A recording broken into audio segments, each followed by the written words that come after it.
Pagi itu, ketika laporan dari pihak manajemen hotel masuk ke ruang kami, suasananya sudah terasa berbeda. Nada suara resepsionis yang menghubungi kantor kami terdengar gugup, bukan gugup yang dibuat-buat, tapi gugup karena sesuatu yang tidak seharusnya terjadi telah ditemukan di tempat yang seharusnya aman dan rutin. Mereka melaporkan seorang tamu wanita yang tak kunjung melakukan check-out sesuai jadwal. Dan ketika staf hotel mencoba menghubungi kamar melalui telepon internal, tak ada jawaban sama sekali. Biasanya, kasus seperti ini berakhir dengan tamu yang tertidur atau lupa waktu. Namun begitu petugas housekeeping datang untuk memeriksa langsung, situasinya berubah menjadi sesuatu yang lebih kelam.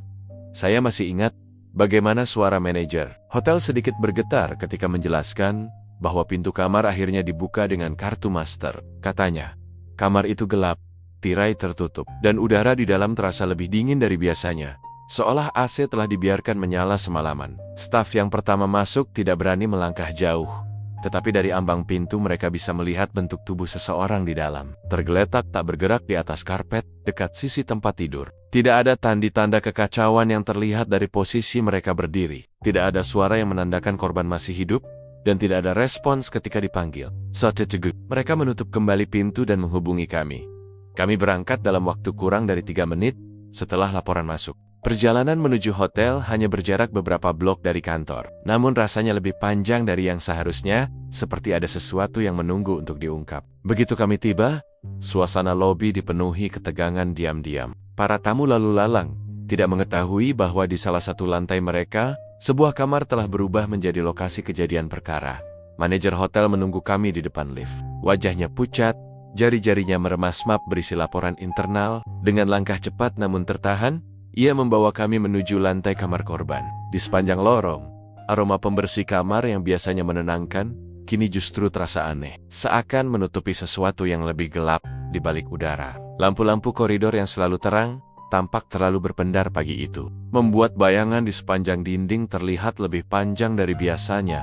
Saat kami tiba di depan kamar, segelnya sudah dipasang oleh staf hotel. Belum kami buka, saya meminta semua orang menjauh beberapa langkah. Detik ketika kunci kamar diputar dan pintu terbuka kembali, suasananya seolah berhenti. Hanya ada bunyi dentingan halus AC dan hembusan udara dingin ketika kami melangkah masuk. Dari jarak beberapa meter, saya langsung melihat tubuh wanita itu diam, tak bergerak, terbaring di sisi tempat tidur. Posisi tubuhnya tidak langsung menunjukkan apa yang terjadi. Tetapi satu hal pasti, sesuatu yang serius telah berlangsung di sini. Dan saat itulah, di ambang pintu kamar yang sunyi itu, saya tahu bahwa penyelidikan ini akan membawa kami lebih jauh daripada sekadar laporan. Keterlambatan check-out begitu memastikan kondisi korban tanpa memindahkan apapun. Langkah pertama kami adalah mengamankan lokasi. Ruangan itu kini bukan lagi kamar hotel melainkan tempat kejadian perkara yang harus diperlakukan seperti ruang hening, berisi potongan cerita yang menunggu kami untuk membacanya. Saya memberi instruksi pada anggota tim agar segera memasang garis polisi di sepanjang koridor, menutup akses bagi siapapun selain petugas yang berkepentingan. Hotel, dengan segala keramaiannya yang terselubung di balik dinding, mendadak terasa seperti dunia lain yang tak boleh menyentuh tempat ini.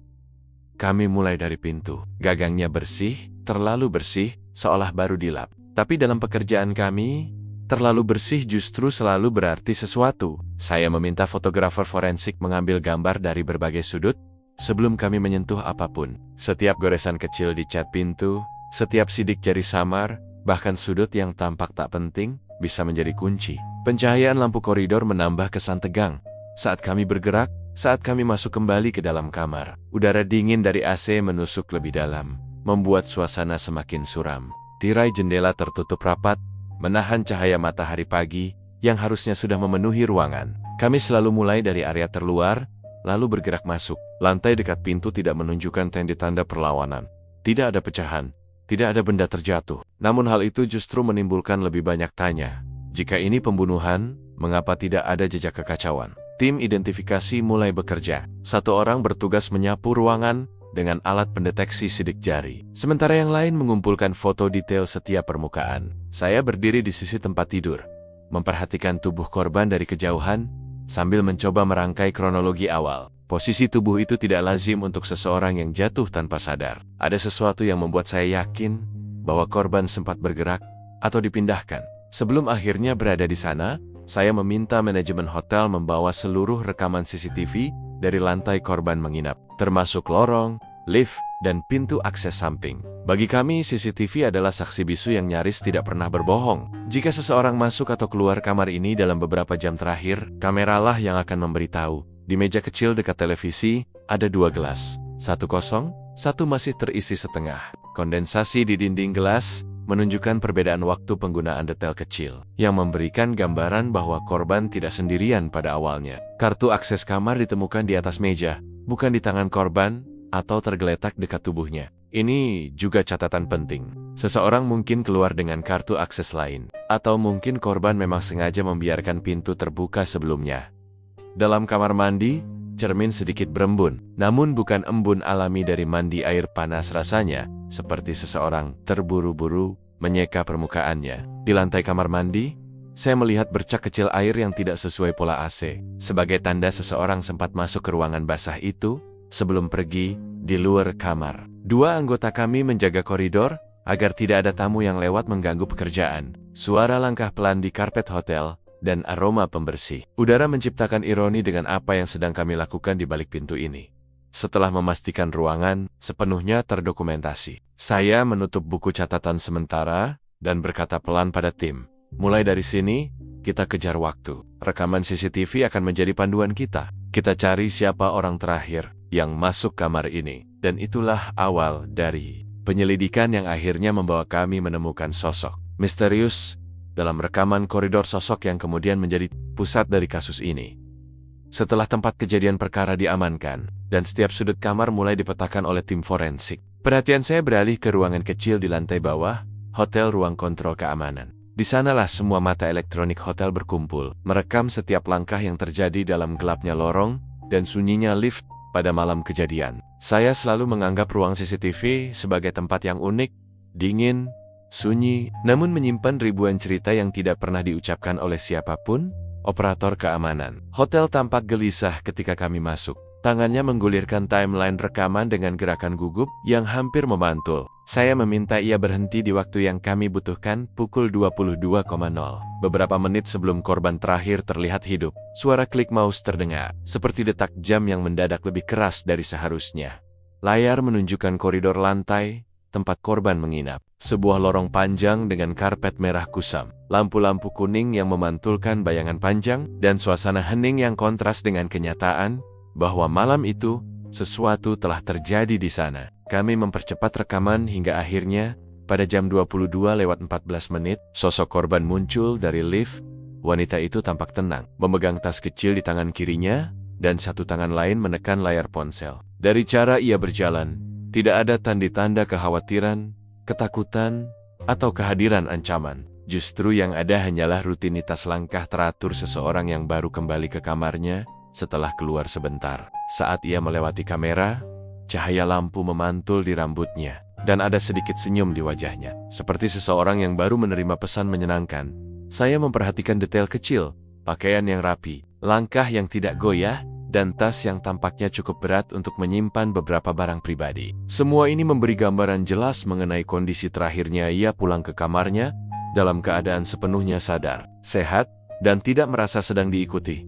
Saat ia tiba di depan pintu kamarnya, ia berhenti sebentar. Kamera koridor menangkap bagaimana ia merogoh tas untuk mencari kartu akses. Dari sikap tubuhnya, ia tampaknya sempat kesulitan menemukannya. Ia berdiri hampir 15 detik sebelum akhirnya kartu ditemukan dan pintu terbuka. Tidak ada siapapun di lorong saat itu. Setidaknya, tidak ada yang terekam.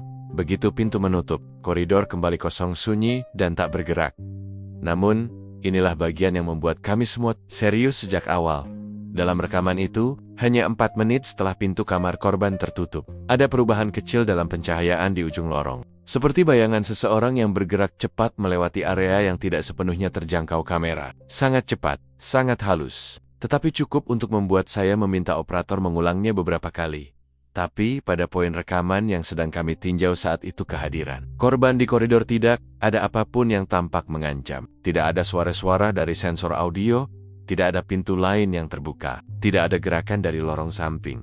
Hanya itu, seorang wanita kembali ke kamarnya dalam malam yang sunyi. tak menyadari bahwa rekaman itulah yang kelak menjadi jejak terakhir dirinya terlihat hidup saat layar berhenti pada frame ketika pintu menutup di belakangnya. Saya tahu bahwa apa yang terlihat biasa justru seringkali menyembunyikan awal dari sesuatu yang jauh lebih gelap. Begitu memastikan rekaman yang menunjukkan korban terakhir kali terlihat, kami melangkah ke bagian yang lebih krusial, menelusuri siapa yang muncul setelahnya. Di ruang kontrol CCTV yang remang, hanya cahaya dari deretan monitor yang menyinari wajah kami. Operator keamanan kembali menggulirkan timeline rekaman. Suara klik mouse terasa seperti palu kecil yang mengetuk ketegangan di ruangan itu. Saya meminta ia memajukan rekaman. Sekitar 4 menit setelah korban masuk ke kamarnya. Pada menit-menit awal itu, lorong tampak kosong. Karpet merah bergaris, dinding krem, dan lampu-lampu yang terlalu tenang seolah menyembunyikan sesuatu. Tapi ketenangan rekaman kamera jarang banner-banner berarti aman. Dan dugaan itu terbukti dalam hitungan detik. Pada jam 22:18 dari ujung lorong, sebuah bayangan muncul. Bukan sosok jelas pada awalnya. Hanya gerak samar yang tertangkap ketika seseorang menyeberangi area yang tidak sepenuhnya berada di tengah frame. Saya mendekatkan wajah ke monitor, memperhatikan detailnya. Ketika siluet itu memasuki area yang diterangi lampu, barulah bentuknya lebih jelas. Seorang pria berjaket gelap, kerah tinggi, menutup sebagian lehernya. Ia memakai topi dan masker hitam, meredam hampir seluruh identitasnya. Tapi yang paling menarik perhatian saya, bukan pakaiannya, melainkan cara ia berjalan. Langkahnya cepat, tapi bukan terburu-buru. Sikapnya menunjukkan seseorang yang familiar dengan gedung ini, seseorang yang tahu di mana letak sudut-sudut kamera dan titik buta lorong. Saat ia mendekati kamar korban, ia tidak langsung mengetuk. Ia menoleh ke kiri dan kanan, seperti sedang memastikan apakah ada tamu lain atau staf hotel yang mungkin sedang lewat. Gerak kepalanya tajam, otomatis, seperti seseorang yang terbiasa mengawasi lingkungan sekitar. Dalam penyelidikan kasus kekerasan, gestur seperti itu jarang muncul pada orang yang tak punya niat buruk. Saya menyuruh operator memperlambat rekamannya. Kali ini kami melihat sesuatu yang lebih halus. Tangan kanannya masuk ke dalam saku jaket, bukan untuk mengambil sesuatu, tapi seolah memegang benda kecil di dalamnya. Sesuatu yang ingin ia sembunyikan. Cahaya lampu lorong memantul pada permukaan jaketnya, menampilkan bahan yang cukup mahal. Sepatunya hitam tanpa logo, tidak mencolok, namun bersih. Semua ini menunjukkan sesuatu. Pelaku bukan orang sembarangan, atau setidaknya dia mempersiapkan kehadirannya malam itu. Saat ia berhenti tepat di depan pintu kamar korban, ia menunduk sebentar, gerakan yang terlalu singkat untuk sekadar membaca nomor kamar. Saya menduga ia sudah tahu benar di mana korban menginap. Tanpa ragu, ia mengetuk pintu 2 kali. Ketukan yang pelan namun teratur. Tok, tok, dari rekaman. Meski tanpa suara, saya mengenali pola ketukan itu sebagai milik seseorang yang ingin tampak akrab, bukan mengancam, bukan mendesak. Ketukan yang biasanya diberikan seseorang yang tahu bahwa pemilik kamar akan membukakan pintu tanpa rasa curiga, dan benar saja pintu terbuka. Beberapa detik kemudian, cahaya dari dalam kamar menyembunyikan sebagian wajah korban. Tapi dari gerak tubuhnya terlihat jelas bahwa ia tidak terkejut melihat pria itu. Tidak ada reaksi mundur, tidak ada gestur bertahan. Justru sebaliknya, ia memberi celah pada pintu untuk pria itu masuk. Yang lebih mengganggu adalah fakta bahwa pria tersebut tidak berbicara apapun. Tidak ada gerakan bibir yang terekam kamera. Ia hanya sedikit menundukkan kepala, lalu melangkah masuk. Seakan kunjungan itu sudah disepakati sebelumnya. Ketika pintu tertutup di belakang mereka, lorong kembali kosong seperti sebelumnya. Namun kesan yang tertinggal di layar CCTV itu berbeda. Bukan lagi koridor hotel biasa, melainkan jalur sunyi yang baru saja menjadi saksi sesuatu yang tidak diinginkan. Saya berdiri tegak, menatap monitor dengan pandangan yang semakin tajam. Dia tahu persis apa yang dia lakukan, gumam saya. Dan dia tidak datang ke sini secara kebetulan. Rekaman itu tidak hanya menunjukkan seseorang yang masuk ke kamar korban. Rekaman itu menunjukkan niat. Dan dalam kasus kami, niat selalu menjadi awal dari kebenaran yang jauh lebih gelap. Ada sesuatu yang segera menarik perhatian saya. Begitu kami mengamati rekaman lebih lama, cara pria itu bergerak. Dalam pengalaman saya menangani berbagai kasus, bahasa tubuh seringkali lebih jujur daripada wajah, karena pelaku bisa menyembunyikan identitas, tetapi jarang bisa menyembunyikan kebiasaannya. Dan pria ini, gerakannya terlalu matang untuk seseorang yang sekadar berkunjung ke kamar seorang tamu hotel. Saya menyuruh operator mengulang rekaman saat pria itu pertama kali muncul di lorong. Kali ini dalam kecepatan 1/4. Pada putaran lambat itu, setiap detail kecil melompat keluar dari gambar. seperti potongan teka-teki yang sebelumnya tersembunyi. Yang pertama saya amati adalah postur badannya. Tegap, namun sedikit condong ke depan, seperti seseorang yang terbiasa bergerak cepat dan efisien. Bahunya tidak kaku, tapi rileks dengan pola pergerakan orang yang sudah hafal jalurnya. Tidak ada keraguan di setiap langkahnya. Tidak ada jeda untuk bertanya arah mana yang benar. Orang biasa yang tersesat akan menoleh ke nomor kamar atau membaca petunjuk di dinding. Ia berjalan lurus, tepat menuju kamar korban. Seperti seseorang yang sudah pernah berada di lantai itu berkali-kali, kemudian cara ia menghindari kamera. Bukan menghindar secara terang-terangan, tetapi lebih seperti naluri. Setiap kali ia mendekati titik kamera, kepalanya sedikit menunduk. Topi dan masker bekerja sempurna, menutupi wajahnya. Gerakannya seolah terlatih, seolah ia tahu lokasi setiap kamera. Dan itu, bagi saya, adalah sinyal peringatan. Dia bukan orang yang kebetulan lewat, ujar saya pada anggota tim. Dia bergerak seperti seseorang yang punya rencana. Namun yang paling penting adalah momen kecil yang hampir terlewat. Saat pria itu mengalihkan pandangan cepat ke arah kiri dan kanan, sebelum mengetuk pintu korban. Pandangan itu bukan sekadar memeriksa apakah ada saksi. Itu adalah cara orang yang sudah tahu apa yang hendak ia lakukan dan ingin melakukannya tanpa diketahui siapapun. Refleks natural seseorang yang pernah melakukan hal serupa sebelumnya. Lalu ada hal lain yang semakin memperkuat kecurigaan kami, kepercayaan diri berlebih. Banyak pelaku amatir menunjukkan tanda cemas gelisah, langkah gugup, gerakan tangan tidak konsisten, tapi pria ini berbeda. Ia berjalan dengan ritme yang sama dari awal muncul di lorong, hingga ia berdiri di depan pintu korban. Bahkan ketika menunggu pintu dibuka, ia tidak gelisah. Ia berdiri tegak, menatap lurus, seolah yakin betul bahwa pintu itu akan terbuka untuknya. Dan keyakinannya benar. Ketika pintu terbuka, korban tidak menunjukkan tanda keheranan. Tidak ada reaksi terkejut, tidak ada kebingungan. Justru, korban tampak mengenali pria itu meski wajahnya tertutup sebagian. Ini menciptakan satu kemungkinan besar. Korban memang sudah pernah bertemu dengannya sebelumnya. Atau setidaknya menerima seseorang yang identitasnya ia percaya. Namun yang paling mencolok bagi saya, bukan hanya cara masuknya, tetapi juga cara ia menghilang dari rekaman sebelum itu. Saat kami menelusuri rekaman beberapa jam sebelumnya, pria itu muncul di lobi hotel, namun tidak melalui pintu utama. Dia datang dari arah lorong samping dekat area parkir akses yang jarang digunakan tamu reguler. Tentus, tidak ada pencatatan tamu atas nama yang sesuai penampilannya. Ini memperkuat gambaran bahwa pria ini bukan pengunjung biasa. Mungkin seseorang yang pernah bekerja di tempat serupa, atau seseorang yang mempelajari rute hotel dengan baik. Bahkan, gerakan kecil tangannya yang masuk ke saku jaket terasa seperti seseorang yang memeriksa sesuatu. Mungkin kartu akses, mungkin ponsel, atau mungkin benda lain yang ia bawa masuk di sudut ruangan CCTV itu. Sambil menatap rekaman berulang-ulang, perasaan saya semakin mantap. Orang ini melakukan sesuatu yang sudah ia rencanakan sebelumnya. Tidak spontan, tidak emosional. Ia datang ke sana dengan tujuan, dan tujuan itu mengarah langsung pada korban. Ketika kami berhenti pada frame CCTV, di mana pria itu mengetuk pintu, ruangan kontrol keamanan terasa semakin sunyi. Bahkan dengungan pendingin udara terdengar jauh di latar belakang. Saya tahu, dari titik ini, setiap detik rekaman bisa menentukan arah penyelidikan. Dan momen ketika pintu kamar terbuka adalah salah satu potongan paling krusial dalam keseluruhan teka-teki. Operator memperbesar rekaman. Meski kualitas kamera koridor tidak memungkinkan gambarnya menjadi benar-benar tajam, namun cukup bagi kami untuk membaca bahasa tubuh korban. Ketika pintu bergerak ke samping, sosok wanita itu muncul sebagian. Tubuhnya hanya terlihat dari dada ke atas. Ia tidak menahan pintu, tidak menunjukkan gestur ragu. Itu yang pertama kali mencuri perhatian saya.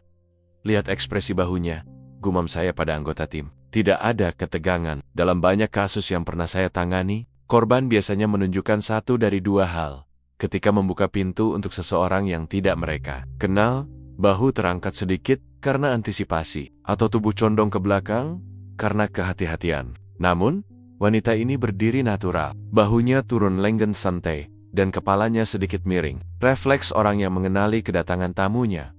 Lebih menarik lagi, ia membuka pintu selebar 3/4. Bukan celah kecil seperti saat seseorang ingin memastikan terlebih dahulu siapa yang datang. Itu memberi kami dua kemungkinan. Korban memang mengenal pria itu. Atau setidaknya ia percaya pria itu berasal dari pihak yang sah staf hotel. petugas layanan, atau seseorang yang memiliki alasan jelas untuk berada di depan kamarnya, tapi kemudian detail berikutnya muncul. Pria itu tidak mengatakan apapun. Bibirnya tidak bergerak. Tidak ada percakapan ringan atau penjelasan. Ia hanya memberi sedikit anggukan.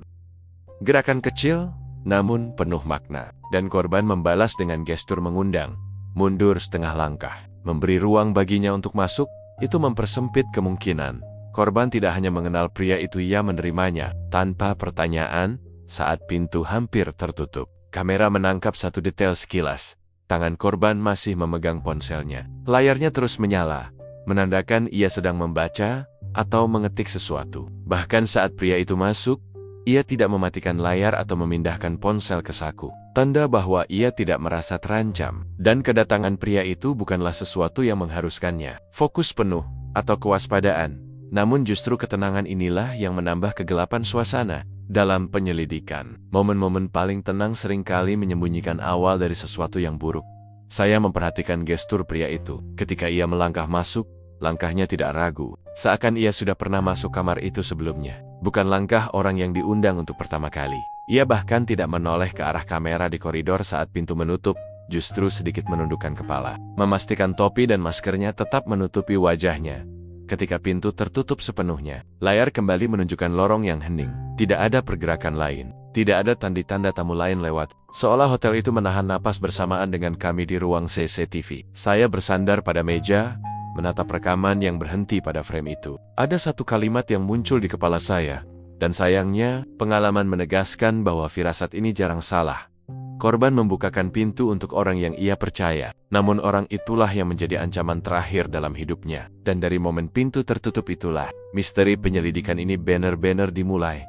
Pada saat kami memajukan rekaman CCTV ke 30 menit setelah pria itu memasuki kamar korban. Suasana di ruang kontrol seketika berubah. Setiap orang mencondongkan tubuh, memperhatikan monitor seolah layar itu adalah satu-satunya cahaya yang masih menyala di tengah kegelapan. Saya merasakan ketegangan yang merayap halus karena apapun yang terjadi dalam kurun 30 menit di balik pintu kamar itu. Kamera koridor adalah satu-satunya saksi yang dapat berbicara pada kami.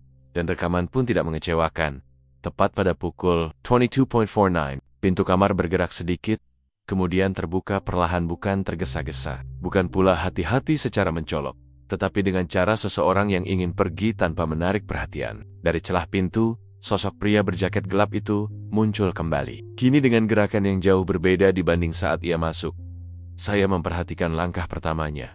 Cepat, pendek, dan berat di tumit. Gerakan orang yang ingin segera keluar dari suatu tempat. Ia menundukkan kepala lebih dalam dari sebelumnya, seolah ingin menghilang di antara bayangan koridor. Dan detail berikutnya mulai bermunculan satu persatu. Seperti potongan puzzle yang akhirnya menampakkan bentuknya.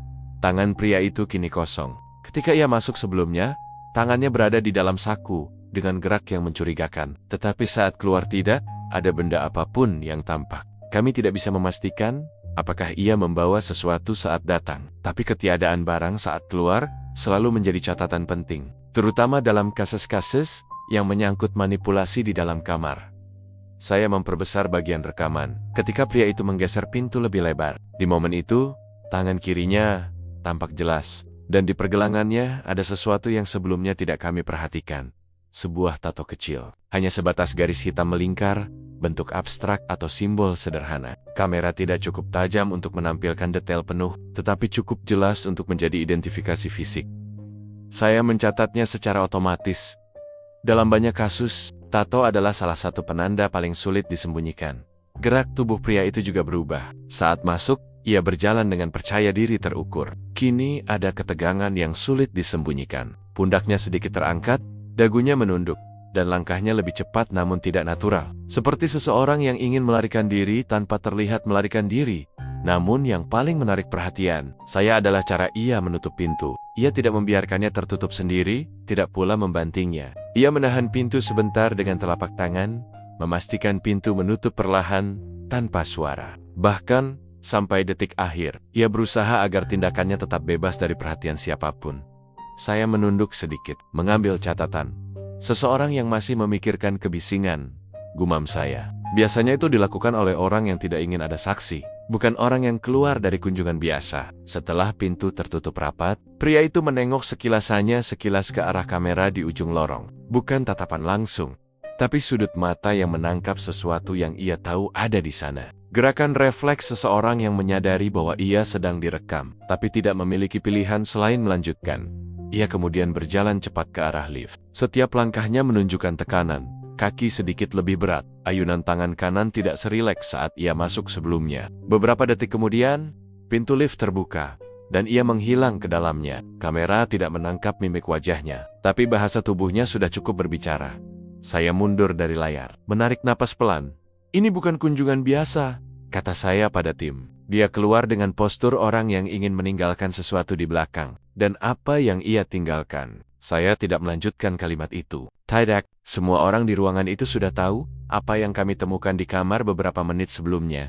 Yang jelas, 30 menit pria itu berada di kamar korban adalah durasi yang tidak bisa diabaikan. Dan cara ia keluar tenang, tapi tergesa, menunduk tapi penuh kewaspadaan, memberi kami gambaran awal bahwa ia menyadari konsekuensi dari perbuatannya. Sosok ini bukan pelaku yang panik. Ia adalah seseorang yang mencoba tetap terkontrol, dan mereka yang terkontrol dalam pekerjaan kami adalah pelaku yang paling berbahaya. Koridor sayap timur lantai 4 selalu terasa berbeda dibandingkan bagian hotel lainnya. Lampunya sedikit lebih redup, karpetnya lebih tebal, dan suara langkah kaki mudah sekali tenggelam ke dalam hening. Malam itu, ketika kami memeriksa rekaman CCTV tambahan yang baru saja diekstrak teknisi forensik, sensasi aneh itu kembali terasa seperti lorong yang menyimpan rahasia, menunggu seseorang cukup sabar untuk membongkarnya. Saya berdiri tepat di tengah lorong, memandangi sepanjang jalur yang membentang lurus, dengan beberapa percabangan menuju kamar-kamar tamu. Nipe, rekaman di tablet yang saya pegang, menunjukkan tampilan lorong yang sama. Direkam sekitar 2 jam sebelum korban dinyatakan hilang komunikasi. Di layar itu, tampak sosok pria yang sama seperti yang muncul di rekaman lobi. Hoodie gelap, langkah sedikit terburu, namun terkendali. Seolah tahu betul kemana ia menuju. Yang membuat kami terdiam bukan hanya keberadaan pria tersebut, melainkan serangkaian detail gerak tubuhnya yang terekam jelas. Dalam rekaman, ia tidak pernah menengok ke kiri atau kanan, hal yang tampak sepele, namun aneh bagi seseorang yang berjalan di wilayah asing. Ia tak terlihat ragu, tidak mengecek nomor kamar, tidak memperlambat langkah. Ia melangkah langsung menuju ujung koridor, tepat ke area yang kebetulan satu-satunya bagian yang tidak memiliki sudut kamera ideal.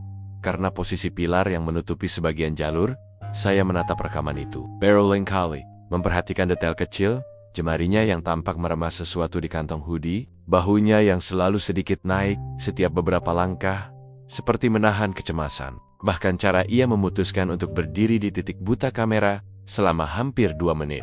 Tidak ada aktivitas mencolok, tidak ada gerakan tangan, tidak ada upaya mendobrak pintu, tidak ada tanda ia berbicara dengan seseorang. Namun justru ketiadaan itu menciptakan sesuatu yang jauh lebih mengganggu. Diam yang disengaja. Ketika saya dan tim menelusuri kembali jejak digital hotel, barulah pola itu mulai terlihat. Setiap pintu kamar di area itu memiliki sensor magnetik yang mencatat setiap kali pintu terbuka atau tertutup. Meskipun kami tidak memiliki akses nama tamu tanpa surat resmi, dari log tersebut, terlihat satu hal yang menggugah kecurigaan kami. Tepat 2 menit setelah pria itu berdiri di titik buta, salah satu pintu di dekatnya tercatat terbuka. Sebentar, hanya 3 detik, lalu tertutup kembali. 3 detik, terlalu cepat untuk seseorang masuk atau keluar, terlalu mencurigakan untuk dianggap kebetulan. Saya berjalan mendekati kamar yang pintunya tercatat terbuka sebentar itu. Nomor kamar tercetak jelas di dinding. Ke-408, ketika saya meletakkan tangan di pegangan pintu, saya merasakan hawa dingin merembes, seperti sisa udara dari ruangan yang lama, tidak tersentuh. Tidak ada tanda pembobolan, tidak ada kerusakan kunci. Namun bekas-bekas alat kecil yang membuat pintu terkunci, hanya semu nyaris tak terlihat masih. Tampak jika diperhatikan dengan teliti, seseorang pernah menahan pintu ini sedikit terbuka, cukup untuk memasukkan sesuatu, atau seseorang. Rekaman CCTV, jejak digital pintu, dan fakta bahwa pria itu memilih titik buta kamera, semuanya mulai membentuk gambaran yang tidak lagi samar. Saya menatap kembali lorong yang sunyi itu, merasakan bulu kuduk saya meremang. Ada sesuatu yang terjadi di area ini malam itu, sesuatu yang hanya meninggalkan jejak kecil, tapi cukup kuat untuk membawa kami selangkah lebih dekat menuju kebenaran. Dan entah mengapa, lorong itu terasa lebih dingin dari biasanya, seolah menyimpan napas tertahan dari peristiwa yang belum sempat terungkap sepenuhnya. Begitu kami menelusuri rekaman CCTV dan jejak digital pintu, perhatian saya bergeser ke satu hal yang selalu menjadi titik kritis dalam setiap penyelidikan: daftar tamu hotel. Biasanya, untuk kasus yang melibatkan interaksi dengan tamu, identitas seseorang bisa dikonfirmasi dengan cepat. Namun kali ini, ada kejanggalan besar yang membuat saya berhenti sejenak di depan meja kerja. Nama yang muncul di rekaman dan jejak tubuh itu tidak tercatat dalam daftar manajemen hotel. Saya meminta operator memutar ulang semua rekaman sejak sore hari hingga malam. Dari lift lobby, koridor, hingga area parkir, kami menelusuri semua gerakan pria itu. Semua menunjukkan pola yang sama. Tiba di hotel melalui pintu samping, yang biasanya digunakan oleh staf, lalu bergerak cepat ke lantai 4, tanpa berhenti di resepsionis, tanpa menunjukkan identitas, seolah dia menjadi bagian dari gedung itu sendiri. Setiap langkahnya tertangkap kamera, tapi tidak ada satupun data administrasi yang mengaitkannya dengan hotel. Anggota tim mulai menandai detail penting: topi hitam, masker, jaket gelap, gerakan tubuh yang sangat terlatih, serta tato kecil di pergelangan tangannya. Semua informasi ini kami susun dalam lembar identifikasi awal. Saya menatap daftar tamu hotel, berulang kali memeriksa nama-nama yang terdaftar di sistem digital dan buku log manual. Tidak ada yang cocok. Bahkan tamu yang sering menginap di lantai 4 tidak ada yang memiliki ciri-ciri seperti itu. Hal ini menimbulkan satu kemungkinan besar. Pelaku bukan tamu resmi hotel. Ia mungkin masuk melalui akses yang jarang digunakan tamu biasa, atau memiliki informasi khusus mengenai tata letak hotel, posisi kamera, dan jalur yang memungkinkan dirinya bergerak tanpa terdeteksi. Dari pengalaman sebelumnya, orang seperti ini biasanya sudah merencanakan aksinya dengan matang.